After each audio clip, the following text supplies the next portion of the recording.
Cool.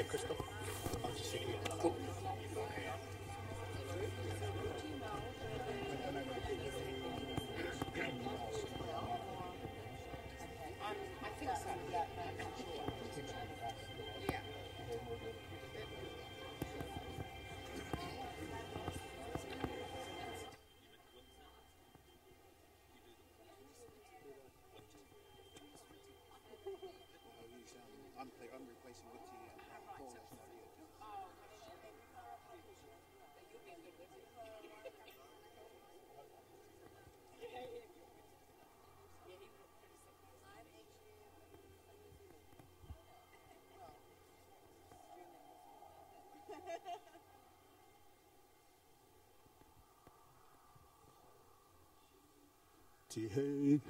Tihe mauri ora ki te whaiao, ki te ao marama.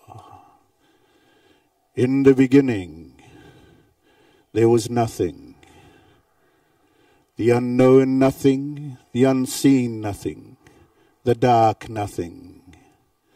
The beginnings of my time, the beginnings of our time, the beginnings of me, the beginnings of us, the beginnings of we, the Aborigine of Aotearoa, the land of the long white cloud. Io began the configuration of the universe by singing an ancient waiata, a song, and reciting an ancient karakia, a prayer. Mai e te tipua, mai e te tawhito, mai e te kahui o ngā riki. O wita kina ko te mauri a honoa mai. Ki runga ki e nei taura, ki runga ki e nei tauira. Te pū, te more, te weu, te aka, te rea, te wau, nui te kune, te whe, te kore, te pō nui, te pō roa, te pō i a whiai, a papa tu anuku ki a rangi, a papa tu anuku ki a rangi. Rangi nui, the sky father, and papa tu anuku, the earth mother, lay in close embrace. And over hundreds and thousands and millions of years they bore many sons. It became cramped in between the parents, and the sons began to argue. They saw a glimmer of light in the distance, and they wanted to know what it was. 5 of the siblings tried to separate their parents, and it was finally Tāne Mahuta, the guardian of all of the things in the forest, who succeeded. He succeeded in separating his parents into the world of light. Tihe mauri ora ki te whaiao, ki te ao marama. Kia ora. Kia ora, Joe. Good morning, ladies and gentlemen. Good morgen.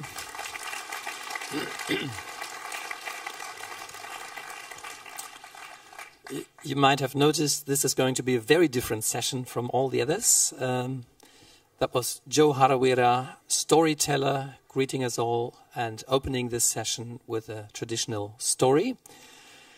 We have the very interesting challenge in the next 40 to 50 minutes to tell you about different forms of storytelling. Frankfurt is about books, and there are books everywhere, and New Zealand brought their finest authors. But in New Zealand culture, there's many different forms of storytelling, and we've got a wonderful panel to tell you a little bit more about these forms of storytelling.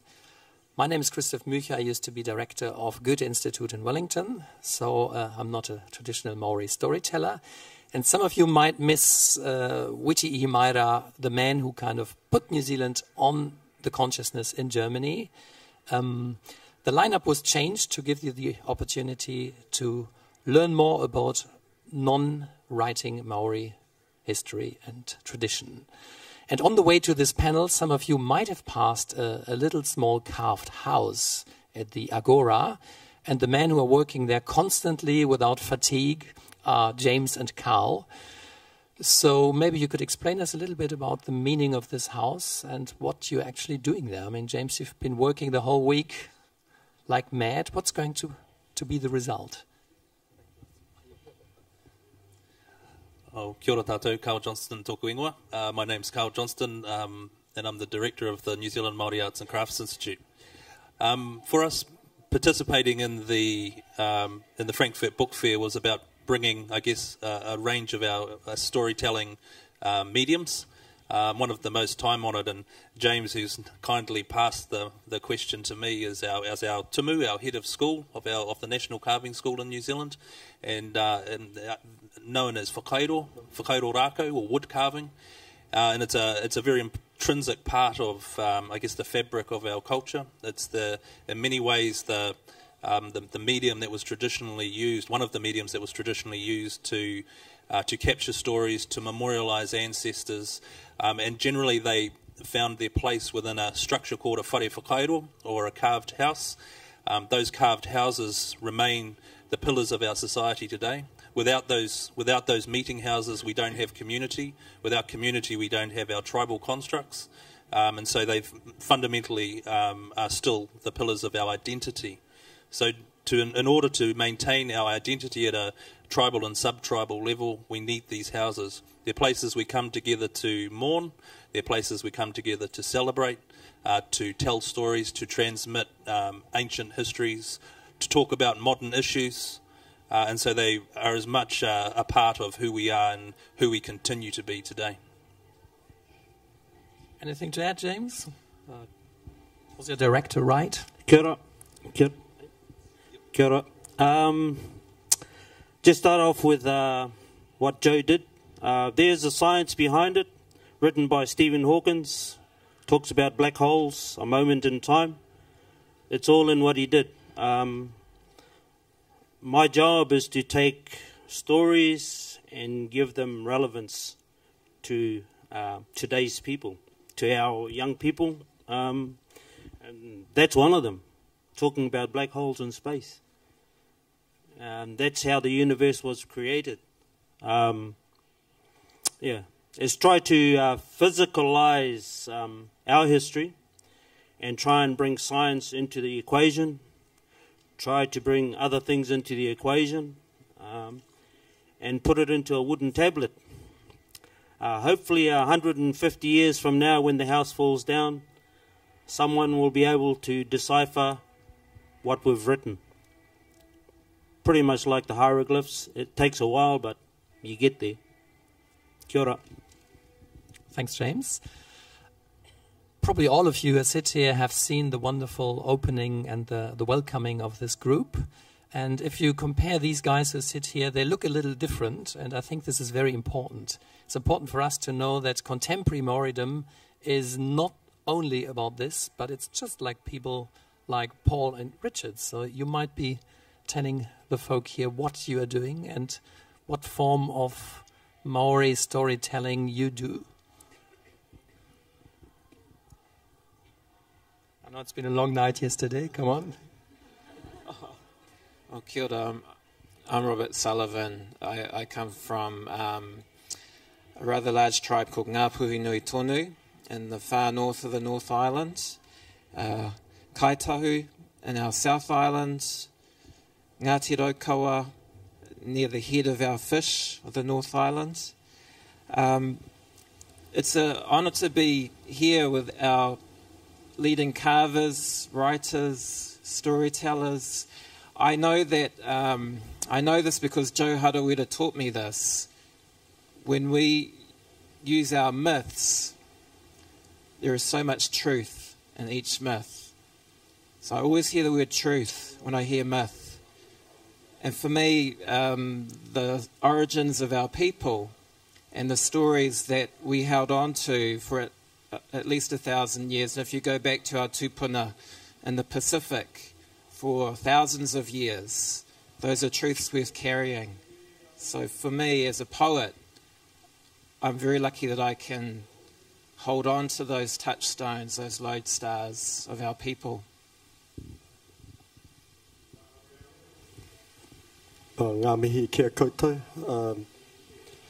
I'm a bit like Robert. I'm feeling very privileged to sit amongst this lineup, Christoph. It's to my right, I've got one of our great storytellers, and to my left, we've got the living expression of carving, and also one of our emerging great poets of our time. The challenge, what I'm involved in, my name is Paul Tapsell. My role is working at a university. I'm a professor of Māori studies, and the biggest challenge we have today is our young Māori people that choose to come to university. Most of them are coming out of urban environments. They come from cities. They do not come from the communities that James talks about. They originally, their grandparents may have, but they are now coming out of places like South Auckland or Porirua, where they don't have the experience of living amongst the stories, such as what Joe has told. They access it in different ways. It might be through books, or they might not have access at all. And the young people that come to the universities are generally the ones that have achieved in Western world education and have found their way to tertiary education amongst the Pākehā Western world. But the majority of our young people are still in the cities, still trapped within poverty and struggle, and are attempting to find their way out. Reconnecting them to stories like what Joe has just given us a glimpse of, or to the carving, the stories that sit there, or in particular to the weaving, to our elder female stories, a different strand of narrative again, which is about what we call whakawhanungatanga, the joining of all our people like one family, so that we know how we relate to each other. It's in the community environment that can occur. But within cities, we are nuclear families. We're living like Western families. We have shut doors. We don't know what the wider community of our whakapapa, like if we come from Ngati Raukara or Ngaitahu, not until someone dies and we return back to the home community. There we see our elders, the expressions of the stories, and we're able to re-engage with that important identity of who we are as a tribal people. So this is the challenge of reintegrating our stories back to a generation now that has been separated since their grandparents and live away from home, because their parents had to go find food, put food on the table, find work. We come from, through colonization, a very impoverished background. Sounds pretty familiar to us, the problem, kind of linking the young generations. I mean, nearly all of you have traditional art forms, even poetry in a way is a very traditional form. So one problem we face in Germany as well with traditional forms like opera, for example, is getting young ones interested into that. So a question to all of you, the whole panel: how do you feel young people respond to the traditions of carving, of storytelling, maybe also of poetry? How do you get them on the hook? Dance now too, if you want to. Kia ora tātou. At a simple level, I think that the traditional forms are easier for young people to aspire to. There's certainly barriers in them understanding it, and one of the biggest barriers to overcome is actually admitting you don't know. You know, often there's a pressure within society to to conform and to have an ideal and to say that you understand the ins and outs of your cultural construct. You know, you're taught that if you don't have the language, you may not be Māori. If you don't live in a community, you may not be Māori. The reality of it is, in a modern society, is that Māori or culture manifests in many ways, and it's really important to acknowledge and embrace the dynamism of culture. And so the more we're able to break down and promote understanding, the better. And I guess within art forms, it's actually moving it into an understanding of it as a material culture. So often what will happen if we use the terminology art with what we do is that different sets of values get applied to it. And so the starting point is about making sure we have our terminology right and then bring them into spaces, enable an education process to start. Thanks, Karl. Any more comments?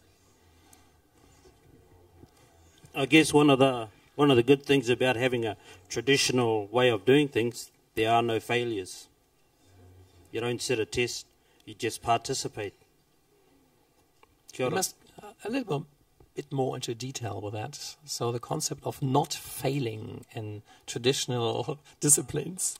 Yeah, we have students that come into our school,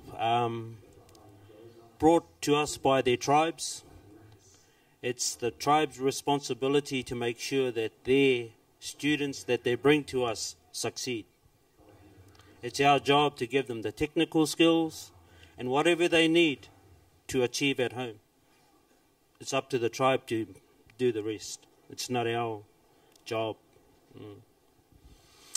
Well, talking of students, Paul and Robert, you get students too in a very different way in the more Western university system, teaching creative writing and Maori studies. So who are the people coming to you and what are they doing when they leave you?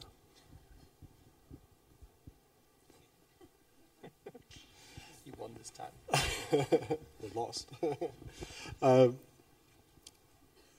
young people, and not so young, they've changed a lot since I was a student. I remember when we went through university, like Robert and I together, there were a lot of elders also returning to university or coming to university for the first time to access knowledge in Māori studies, to read what their ancestors had given to early ethnographers such as George Gray or perhaps later on other people like Best.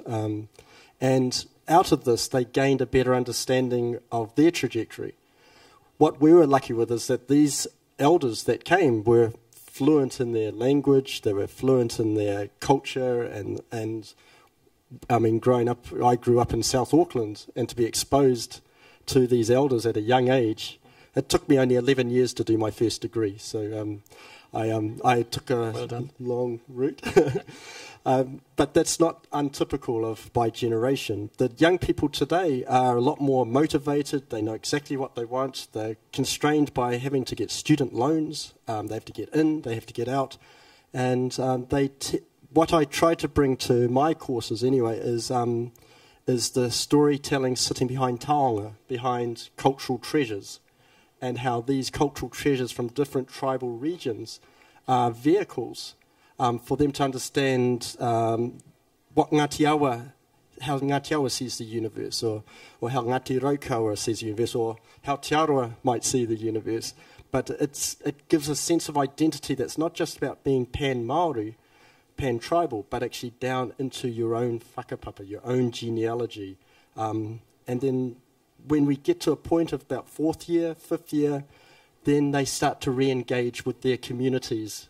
And often these young people have never been home. My last class that I had 18 students between the ages of 19 and 23, Māori students in the class, and only 3 had ever stepped on a marae in their life. Whereas when we were going through university, you're lucky if there was you could find 3 people who had not been on a marae in their life. So there's a lot more Māori at university, but they have a different experience, a different plan, kaupapa for their life. I mean, Robert will be a lot more eloquent than me. So. That sounded inspiring, Paul.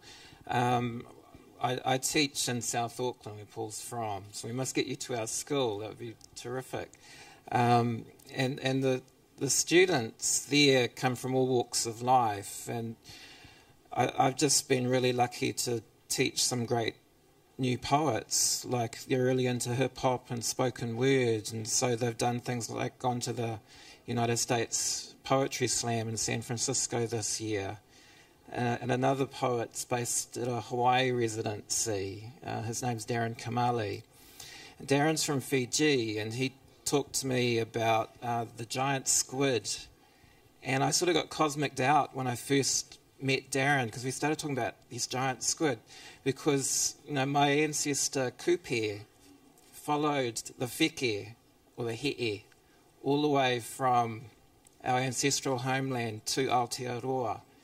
And just that connection of an oceanic creature just opened up this poetry. And I think that's partly what ancestry and these sort of ancestral symbols of our peoples can do. We can just hook up in a kind of a myth sense, a deeper level than even we know that, you know, beyond us knowing how deep we could be, because it's the ocean. I reckon many of you here in the audience have watched yesterday's soccer game, Germany beating the Irish 6-1. I still have to apologize to Robert, who has Irish blood in his veins.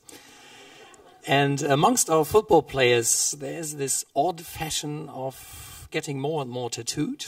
Some of them look a bit like criminals, I think. And if you have a look at Joe, you'd see that our Western decoration tattoo has obviously nothing to do with the traditional moko. And I wonder, Joe, if you could explain us a little bit. It's a form of storytelling too. So what's the story in your face? What I wear is what is called tā moko. So moko for me is that every single person in this room, every single person who is in this complex has a moko. Moko for me means you, I can look at you and I can see in each one of you your parents, your grandparents, your ancestors.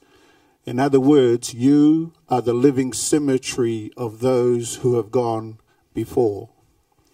What I wear is an outward visible sign. So even before I got the mark, I actually had a moko.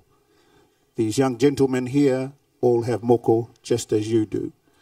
What I wear is what is called tā moko. And it is like a curriculum vitae, like a resume of the person that is actually wearing it. It is very different. In fact, it is not tattoo. Tattoo is skin art. Tā moko is about spirituality. It's about history. It's about story. It's about genealogy. It's about the person and that person's destiny in life and mission in life. So it is a story within itself, and people who can read this would know exactly where I'm from, what my mission in life on this earth is, the work that I do in conservation and healing ecosystems, and the like. Well, thanks, Joe. I wonder if Karl has a moko too hidden under his beard. In a way, it looks a bit like carving, the moko. So we're back to the carving. We talked a little bit about the house, but there are other forms of carving too. And you brought some wonderful examples of, for example, punamu. So maybe you can explain a bit about that. I just talk about carving as a form. What Joe has on his face, if you go down to the house, the design on the figures in there is a moko. It's not design, it's a moko. So when people ask, oh, what sort of moko is that? Well, it belongs to that tribe. And so every carving in there is different in the way it's shaped, formed, and designed. And it represents individual tribes, individual boundaries within Aotearoa. That's about it. I guess for us, the challenge is about understanding those particular tribal styles. And so when you look at a carving and when you look at a moko, it's not generic Māori carving. every carving has a particular tribal style. It's if we look at carving as a form of as a language, well then each style, tribal style, is a vernacular, and it's important to understand those traits that derive from each tribe in order to maintain those, because those are the things that remain unique about the traditions of those people. Similarly, it not only exists in our carved culture within wood, but within our traditions of stone carving, within our traditions of weaving, and also our traditions of painted histories. And what you'll also see is we're doing a piece of a piece of pitoa manaia, a piece of painted work. Now, our painted traditions also were strong. They took on a different function. Where wood carving represented tangible ancestors, our painted traditions represented the intangible elements. And within a whare, within a house, you'll see them represented on the heke, on the ribs of the house. The house is an ancestor in itself, and it has its own ribs. Because deities, atua, or deities were everywhere, they were omnipresent, they weren't tangible. And so they were represented through different forms, through their genealogical children. So, for example, Tangaroa would be represented through forms of shark. But what you're actually drawing on is the intangible element that empowers you, that sustains you. And the place that the heke feeds into the ancestor, it gives that ancestor sustenance. And so it's very connected. The houses are very much a publication of our worldview, of our conceptualizations, of our realities. Well, thank you. Maybe we can just use this erudite panel as some kind of encyclopedia, because some forms recur again and again, and you might explain us the meaning of the forms. Well, a very, very popular one is the koru, kind of the rolled spiral. So what does it actually stand for? Actually, kia ora. Most of the painted designs come from nature. Koru is just a fern frond. He just talked about the shark. The shark itself is like a hammerhead shark. But there's a reason behind that motif. Hammerhead shark, when you're in the water near it, it can feel your heartbeat. And if you're excited, it disappears. Once you calm down, it will reappear. So it's about your emotive state. It's not about the shark itself. So they're all metaphors for this written language, I guess. Yep. Sorry, just to add another thing. I guess we get very caught respectfully in the written word where there's a starting point and an end point. We similarly with the science of anthropology. You know, anthropologists are constantly trying to, in our instance, define where did Māori come from. And often what happens in that process is one theory is superseded by another theory. But in our reality, oral traditions and the traditional mechanisms for remembering those stories exist more at a metaphoric level. And what the art is within our culture is the ability to continue to understand what we loosely call mythology, or pūrākau, or Paki Waitara. They're actually knowledge systems with learnings in them. And our ability collectively, whether in a university or an institute that has a responsibility to develop and perpetuate material culture, our responsibility is to continue to understand and interpret into modern context. And so the oral elements of what we do remain really, really important. These art forms, we define them as taonga. They can be representations of ancestors, and they, as just been explained, they tell stories. But the actual performance of the story becomes most obvious at times where one of our own dies, and that tūpapaku, the dead person, is still treated as living, but now about to pass from the veil of our life through this veil into a new life or an afterlife that is part of our ancestors. And these taonga, these ancestral representations during these times aren't just representations, they are the ancestors. And it's the stories, the narratives, the songs, the dance that use these mnemonic aids, these ancestors, to bring to life who we are as an identity at this critical juncture, this critical life crisis, where one of our own is now laying there, who's never going to speak again as a living being. And it's an opportunity for us to not only say farewell, but also to reconnect our people. And in this space, you have the male and the female oratory and stories and the reliving of the past, so that we are bound together. The past, the present, the future fuses into one point.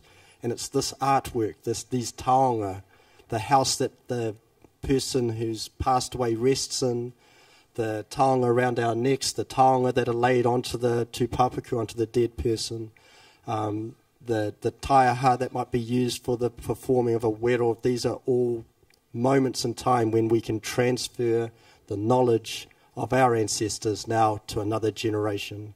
So the performative aspect of what Karl and James create through carving is essential to the perpetuation of the stories like what Joe and what Robert and I we've been talking about. So it's not an either or, and within that is that complementarity of male and female, of our elders in particular. We call that duality in our thinking and in our paradigm. If you are fortunate enough to get down to the agora, and you will see the physical representation, the physical manifestation of a person in the meeting house. And when we look at the meeting house, you'll see that it has arms, it has legs, it has a backbone, and it has ribs. And when you enter into the house, it is what is called rongo, the house of peace. And it is where we practice our rituals, our gatherings for funerals, etc., meetings. And when we walk into that house, everything is in a state of peacefulness. Rongo. I'd just like to add, our great Māori poet, Hone Tūwhare. He wrote a poem called On a Theme by Hone Taiapa, and it's, about the art of the great carver. But he talks about, the opening line is, "Tell me, poet, what do I do with my waste words?" And if you go out into the agora and you see the chips on the floor, those are actually sacred as well, because they are the inverse manifestation of the ancestors being, or the gods being depicted. And so Hone's great poem about, his thoughts spiraling up into the sky, into the flared nostrils of the night, is a great example of how a poem or a poet can see his art or her art as a form of carving. A couple of weeks ago in Berlin, we had the great chance to talk with Witi about he became a writer. And he said when he published his first book in 1973, the family, particularly a mother, was absolutely shocked to say, "What are you doing here? I mean, our stories are oral stories, and now you're writing. How was it with you? I mean, you're not even telling stories, you're writing poems, which are probably even more..." Is family okay with that? Yeah. And Paul, you'll be next, so you can prepare already. Well, I do tell stories in my children's work, and I actually do retell the myths and legends, using those words advisedly, because they are educational. And so to bring those back to our children, even though it's in English, I just see that the truths are still there, and that love for our people, our culture, is such an important thing in those myths and legends. I actually see the stories as kind of vehicles of love, and we're carrying, the love from our ancestors all the way through.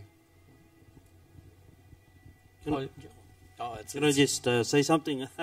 Just from observation of life, usually mothers are the best storytellers. They put their children to sleep at night. The other one we talked about was duality. We have a word called wairua. Two streams of thought that all people live in, good and bad. You decide which side of the coin you move in. And so if you understand just one word, Māori, wairua, and it helps you make decisions on how you proceed in life. I've got caught up in the wairua. What was the question? How are you regarded at home, with your family, your tribe? Oh, with I thought you might have forgotten it. You got? I was hoping you forgot the question. Never.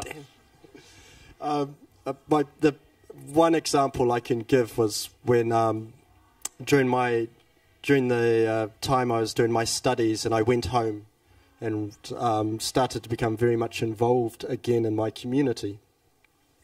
And the story of Pukaki is a famous carved ancestor that today you'll find on the national New Zealand 20-cent coin.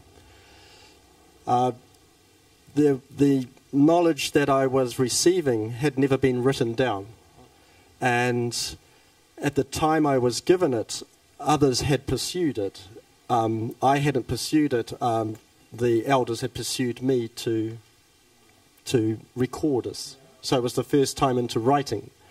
And then the principal elder, Ihimaera Mitchell, passed away. And for 5 years I had to figure out, how do I make this available to the next generation? Is that for me alone to hold on to with all my jealous cousins around saying, how come you got this and not me? And then one of my aunties came to me, and she had spent her life teaching primary school children. And she was just before she passed away, and she said, Paula, you need to get that story into our schools because our children don't live at home to hear it anymore. How can you make this accessible? So eventually we released the stories publicly, but we held back that which was, you could say, private, but we put out enough information for people descended of Pukaki, Ngāti Whakaue, to access the story of Pukaki and then start their journey back home. So it was, in a way, it took 6 years to feel comfortable with releasing something that had previously not been written into a public domain, such as publication. And took a lot of thinking.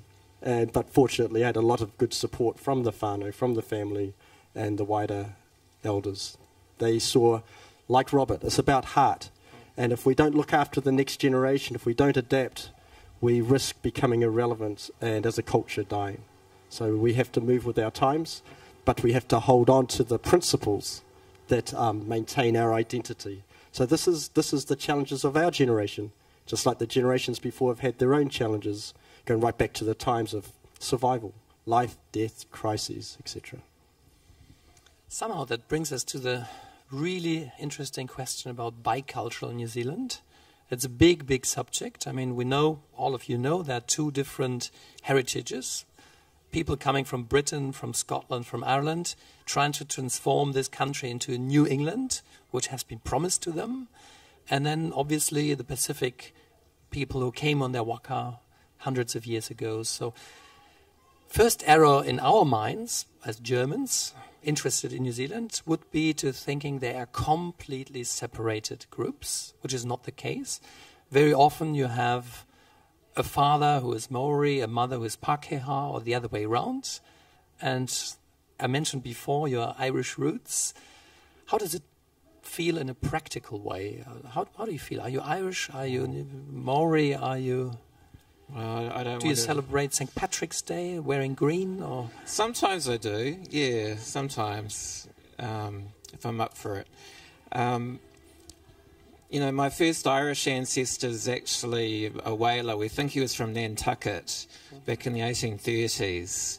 So on my mum's side, my Māori side, my most Māori side, I suppose I could say, actually there's a history of intermarriage, you know, in the Bay of Islands. It goes way back. And so it's not weird to think that we're bicultural, and that's the birthplace of the Treaty of Waitangi. And on my so-called Pākehā side, my dad's side, he's also kaitahu from Otako. So, you know, it's normal. That's all I can say. I mean, as a nation, if you're talking about the politics of biculturalism... My next question. Oh, okay. Well, that's quite recent. It's a really complex question because, I mean, while we're very much a multicultural society. The concept of biculturalism came about through a treaty we have called the Treaty of Waitangi, which was signed in 1840. And what biculturalism sets out, I suppose, is a model, funnily enough, for multiculturalism.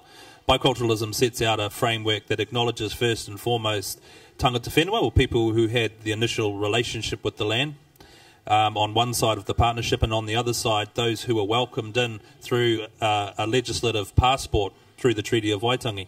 The reality is, though, that when we arrived in New Zealand, we weren't Māori. We were very multicultural upon arriving in New Zealand. Our ancestors were Polynesian. The term Māori came about post-European contact, and we were very much tribal nations right from the beginning. So the complexity of us as a multicultural society goes beyond our European ancestry. However, many of us have whaler trader ancestors in more recent times into New Zealand, and for a lot of us it is as Robert said, you know, it's through those connections, those early whalers and traders. So does it feel comfortable these days as a Maori in a bicultural New Zealand? Does it feel okay, or is there issues you would want to tackle? That's all politics. That's different to this discussion. My grandmother was part Brazilian and part Spanish. My grandfather was part Irish, and my mother was a protester. My father's parents were from all over the place. One of the things about Māori is they welcomed everybody to their shores.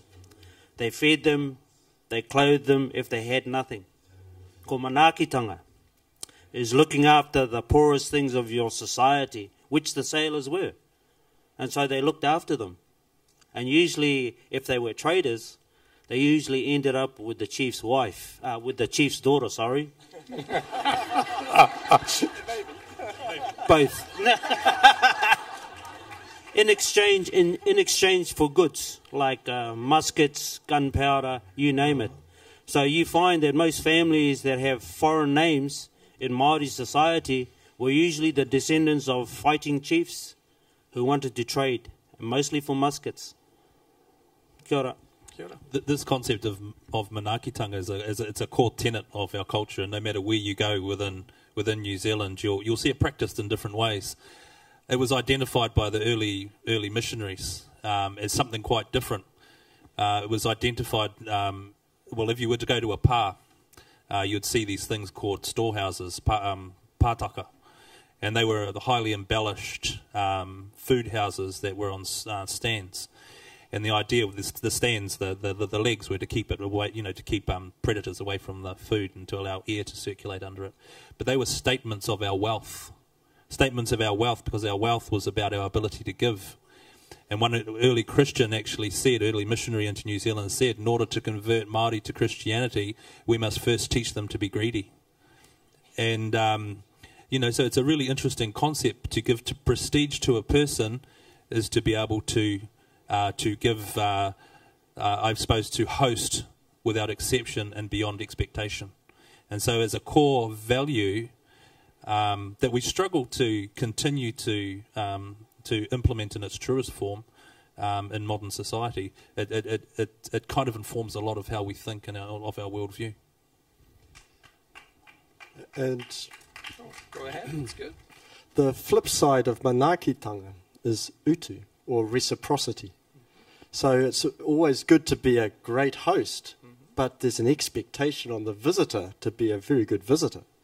And when we talk about bicultural and treaty, from a Māori perspective, we might suggest that our visitors we invited in and we signed a piece of paper maybe haven't been the greatest visitors. In fact, they think they are now our hosts. And so so this is part of the current national narrative that we're challenging. And I think of Conall McCarthy, and he doesn't use the word bicultural anymore, he uses binational to bring awareness to this. And one of the concepts I'm working with our Aboriginal friends is a theoretical approach of post-Indigenous, to move away from this bicultural kind of opposition argument and start to look towards what it really means to be Māori, to be normal, to be engaged with a landscape to which we belong, as opposed to which we have been forced to go into ownership over. Yeah, my heart starts beating at 150 miles an hour once we start entering the political arena, when we are talking about we as Māori, as the people of the land. And I always, in my stories, try to return us to the heartbeat of Mother Earth, to the natural world. We have grown up and we have been brought up in that paradigm of connectedness and connectivity. And we have a relationship with every single thing in the natural world, which may be encapsulated in a saying from the Wanganui area, which goes, Rere kau mai I ngā maunga ki te moana, ko au te awa, ko te awa ko au. As the rivers flow from the mountains to the sea, I am the river is me. And it's about us being true to ourselves and understanding and feeling and knowing that that heartbeat, we have a responsibility to keep that heartbeat strong and our connectedness to the heartbeat of the land. Thank you, Joe.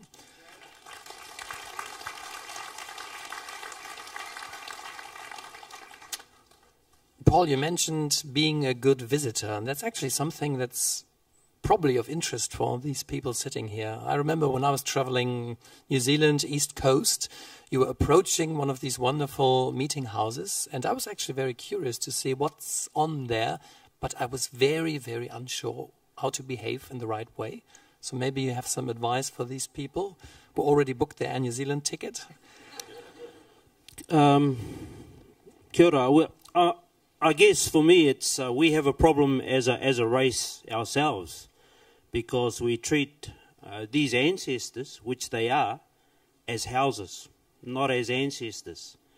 If you change the way you think about a person, then all your customs and practices will fall into the appropriate place. And it's about respect for someone else. And it hasn't changed.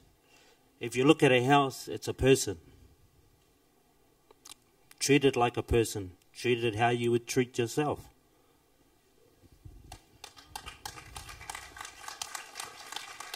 It's not unlike what you have grown up with. You come to the threshold, to the doorway, you knock on the door. You don't enter unless invited. But to stand there at the threshold of our gateway and to gaze on our ancestor that may frame that marae, our ceremonial space that we've maintained as a special connection between the sky and our Earth Mother across the Pacific for thousands of years. And Māori are the only culture left on the planet that still have a marae culture intact, that still practices it unbroken since way back. So you come to that front, to that gate, and you will not be unnoticed if there's still a community around. People will see you there and may well pop out and say, hey, where you fellas from? And you say, oh, te mana. Oh, you come a long way. What brings you here? Because you don't turn up for no reason.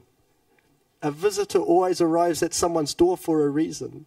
So if your reason is to turn up to find out more about who these Māori people are, well, I'm sure if you let them know that you have interest, they're going to be wonderful hosts, whomever you will meet. Unless it's some of my aunties, they're a bit crazy, but you'll be okay. We're slowly coming to an end before we doing our advertisement at the end, because I'd like to give you the very good advice. Christmas is not far away, and I know the madness of German cities in December. If you need your Christmas present, go and see Karl later on and buy some greenstone jewelry. They've got wonderful stuff which has nothing to do with the horrible Chinese-made tourist stuff. So go and see these two guys. I'm sure they're going to explain you in the Agora. If you go right out of the building in the open space, we've got a nice sunny day. So that was the ad. Was it good? My very last question. I mean, if I look around here, these days in Europe, a panel such as this would be probably impossible because it's a little male. So the question is a Maori society a patriarch society?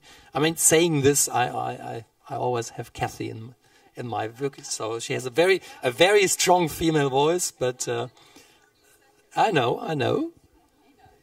Okay, I'm going to jump in on this one, because if I don't, my aunties are going to kill me. Okay. I mean, we come from Te Aroa, known as a very male tribe, but honestly, the women tell the men what to do. Just like here.